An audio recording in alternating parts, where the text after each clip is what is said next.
നമ്മുടെ എല്ലാവരുടെയും വീടുകളിൽ കാണുമല്ലോ ഇങ്ങനെ പഴുത്ത് കുറച്ച് നല്ല അധികം അങ്ങ് പഴുത്തു പോയ പഴങ്ങള് നമ്മൾ പിന്നെ അത് കഴിക്കത്തില്ല, കാരണം അത് നമുക്ക് അതിന്റെ ടേസ്റ്റ് ഇഷ്ടപ്പെടാറില്ല. അപ്പൊ അങ്ങനെ വരുമ്പോൾ നമുക്ക് എന്ത് ചെയ്യാം, ഇതുകൊണ്ട് വെച്ചിട്ട് നമുക്കൊരു ടേസ്റ്റി ആയിട്ടുള്ള ഒരു പലഹാരം ഉണ്ടാക്കാം. നമുക്കിവിടെ ബനാന ബർഫിയാണ് ഉണ്ടാക്കാൻ പോകുന്നത്. അപ്പൊ എങ്ങനെയാന്ന് നമുക്ക് നോക്കാം. അപ്പൊ ഫസ്റ്റ് എന്ന് പറയുന്നത് ഈ ബനാനകൾ നമ്മൾ അതിന്റെ തൊലി എടുത്ത് മാറ്റിയെടുക്കുകയാണ് ചെയ്യേണ്ടത്.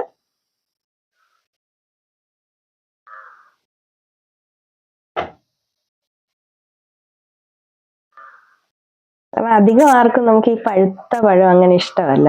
നമ്മൾ ഇച്ചിരി അങ്ങോട്ട് പഴുക്കുമ്പോൾ കഴിക്കുമെന്നല്ലാതെ പിന്നെ ആരും കഴിക്കത്തില്ല ഇവിടെ. അപ്പൊ പിന്നെ വെറുതെ വേസ്റ്റ് ആക്കി കളയണ്ടല്ലോ, ഹെൽത്തി ആണല്ലോ എന്ന് കരുതിയാണ് ഇത് ചെറിയ രീതിയിൽ ഒരു ബർഫി പോലെ സെറ്റ് ചെയ്തെടുക്കാമെന്ന് വിചാരിച്ചത്. എന്ന് പറയുന്നത് പാളയന്തോടൻ പഴമാണ്. ഇത് പെട്ടെന്ന് അങ്ങ് പഴുത്തു. മറ്റേ പൂവമ്പഴമൊക്കെ ആണെങ്കിൽ കുറച്ച് നാള് ഇച്ചിരി കൂടെ ദിവസമൊക്കെ ഇരിക്കും. ഇത് പെട്ടെന്ന് അങ്ങ് പഴുത്തു പോകും. ഒരുപാട് പഴുത്ത് കഴിഞ്ഞ് കഴിക്കുന്നത് നമുക്ക് ചുമയൊക്കെ പിടിക്കുകയും ചെയ്യും ചെറുതായിട്ട്. അപ്പൊ പിന്നെ ഞാൻ ഓർത്ത് ഏതായാലും നമുക്ക് ഇതുകൊണ്ട് ഒരു പലഹാരം അങ്ങ് ആക്കിയെടുക്കാം. അപ്പം എല്ലാവരും കഴിക്കുകയും ചെയ്യുമല്ലോ. പഴുത്ത് കഴിഞ്ഞാൽ അല്ലാണ്ട് ആരും കൂടെ കഴിക്കത്തില്ല. അപ്പൊ നമുക്കിത് ചെറുതായിട്ടൊന്ന് അരിഞ്ഞിതിലേക്ക് ഇടാം. അപ്പൊ പഴമായതുകൊണ്ട് നമുക്ക് എന്തുവാ നൈഫിന്റെ ആവശ്യമൊന്നുമില്ല, ജസ്റ്റ് സ്പൂൺ ഇട്ട് ചെയ്താൽ മതി. മിക്സിയിൽ അടിച്ചെടുക്കണം.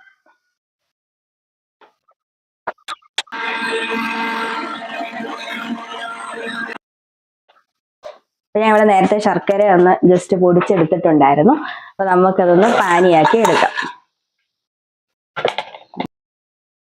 അതിനകത്ത് കുറച്ച് വെള്ളം ഒഴിച്ചു കൊടുത്തിട്ട് നമുക്കിത് പാനിയാക്കി എടുക്കാം.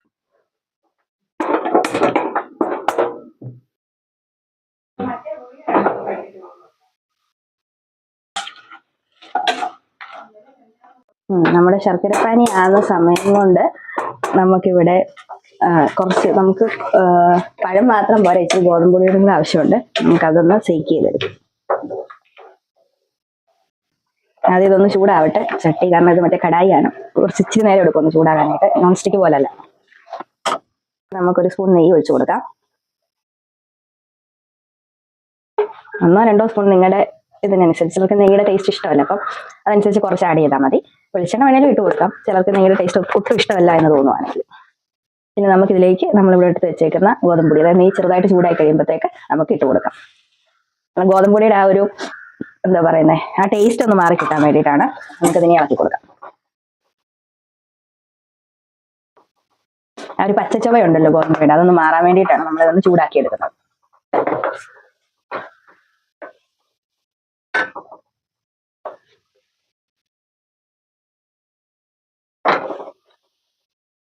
അപ്പൊ ഇങ്ങനെ നമ്മൾ ഇളക്കി കഴിയുമ്പോഴത്തേക്ക് നമുക്ക് ഇതിന്റെ ഒരു ചെറിയ കളർ, ഇങ്ങനെ ചെറിയൊരു ബ്രൗണിഷ് കളർ വരുന്ന കാണാം. അതുപോലെ തന്നെ ഇതിന്റെ നല്ല മണവും വരാൻ തുടങ്ങും. അപ്പൊ ഇത് പാകമായെന്നാണ് ഇതിന്റെ അർത്ഥം. നമുക്കിതിലേക്ക് റവയും കൂടെ ആഡ് ചെയ്ത് കൊടുക്കാം.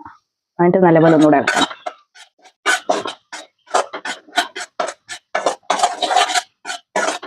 കാരണം റവയ്ക്ക് വേഗം വലിയ സമയം എടുക്കത്തില്ല, ഗോതമ്പൊടിക്കാണ് വേഗം ടൈം കൂടുതൽ എടുക്കുന്നത്. നമുക്ക് നമ്മൾ ആദ്യം ഗോതമ്പൊടി ഒന്ന് ചൂടാക്കി എടുത്ത് റവ പെട്ടെന്ന് അങ്ങ് വേവും. ഇതിലേക്ക് നമ്മൾ മുമ്പേ മിക്സിയിൽ അടിച്ചെടുത്ത പഴം ഇട്ട് കൊടുക്കാം.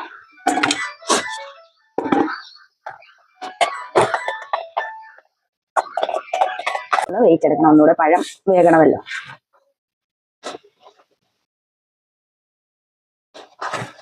നമുക്ക് ചട്ടിയിൽ ഇത് പറ്റി പിടിക്കാത്ത ആ രീതിയിലേക്ക് ഇതിന്റെ കൺസിസ്റ്റൻസി മാറണം. അത് ഇളക്കി കൊടുത്തുകൊണ്ടിരിക്കണം.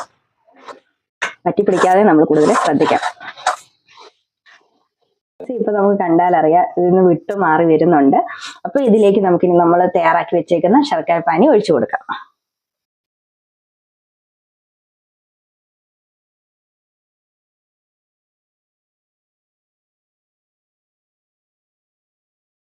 ശർക്കര പാനി നമ്മൾ ആ പരുവായെന്ന് അറിയുന്നുണ്ട്. ഇതിൽ നിന്ന് ഇങ്ങനെ ഓരോ തുള്ളി തുള്ളിയായിട്ട് പയ്യെ പയ്യെ വിട്ട് വരും. അതാണ് ഇതിന്റെ കൺസിസ്റ്റൻസി എന്ന് പറയുന്നത്.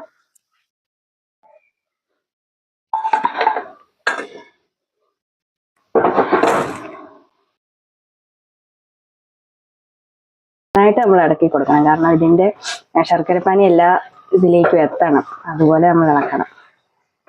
പറ്റി പിടിക്കാതെ ഒക്കെ നമ്മൾ സൂക്ഷിക്കണം ഈ സമയങ്ങളിൽ. ഇതിലേക്ക് ഞാൻ സ്വല്പം വെളിച്ചെണ്ണ കൂടെ ഒഴിച്ചു കൊടുക്കുകയാണ്, കാരണം ഇതിനെ ഒട്ടിപ്പിടിക്കല്ലേ. നമ്മളിപ്പോ നോൺ സ്റ്റിക്ക് പാത്രത്തിൽ ഉണ്ടാക്കുന്ന ഈ ഒരു പ്രശ്നം വരത്തില്ല, കുഴപ്പമില്ല. പക്ഷെ നമുക്ക് ആ ഒരു ഒറിജിനൽ ആ നാടൻ ടേസ്റ്റ് കിട്ടണേ നമ്മൾ ചട്ടി. ഇവിടെ ഞാൻ ഉപയോഗിച്ചിരിക്കുന്ന വെളിച്ചെണ്ണ എന്ന് പറയുന്നത് പീയൂഷ് വെളിച്ചെണ്ണയാണ്. ഇവിടെ നമ്മുടെ അടുത്ത് തന്നെ ഒരു ചക്കിലാട്ടിയ വെളിച്ചെണ്ണയാണ്, ശുദ്ധമായിട്ടുള്ള വെളിച്ചെണ്ണയാണ്, അല്ലാതെ സാധാരണ കടയിൽ നിന്ന് വാങ്ങിക്കുന്നതല്ല. അവിടെ നമുക്ക് പൂർണ്ണമായിട്ട് വിശ്വസിച്ച് തന്നെ ഉപയോഗിക്കാം.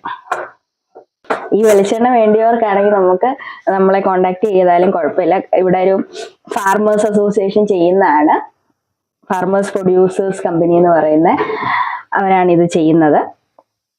എല്ലാം നാടൻ രീതിയിൽ നാളികേരത്തിൽ നിന്നെടുക്കുന്ന ഓരോ പ്രൊഡക്ട്സും അല്ലാത്ത സാധനങ്ങളും ഒക്കെ ഉണ്ട്.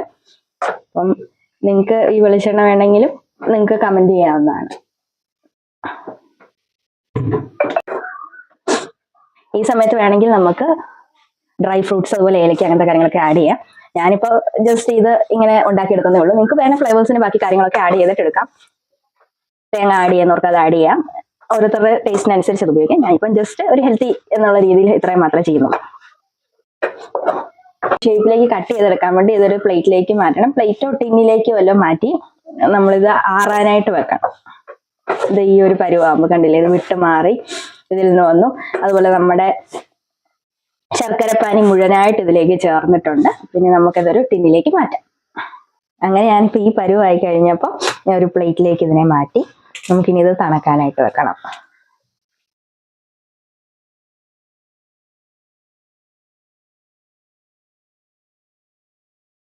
അങ്ങനെ നമ്മുടെ ബർഫി ഇവിടെ റെഡി ആയിട്ടിരിക്കുകയാണ്. നമുക്കിനി കട്ട് ചെയ്ത് നോക്കാം. നല്ല സോഫ്റ്റ് ആയിട്ടുണ്ട്, നമുക്ക് കണ്ടാൽ തന്നെ അറിയാം. നല്ല ഹെൽത്തി ആയിട്ടുള്ള ബനാന ബർഫി എല്ലാവരും വീട്ടിലൊന്ന് ട്രൈ ചെയ്ത് നോക്കുക.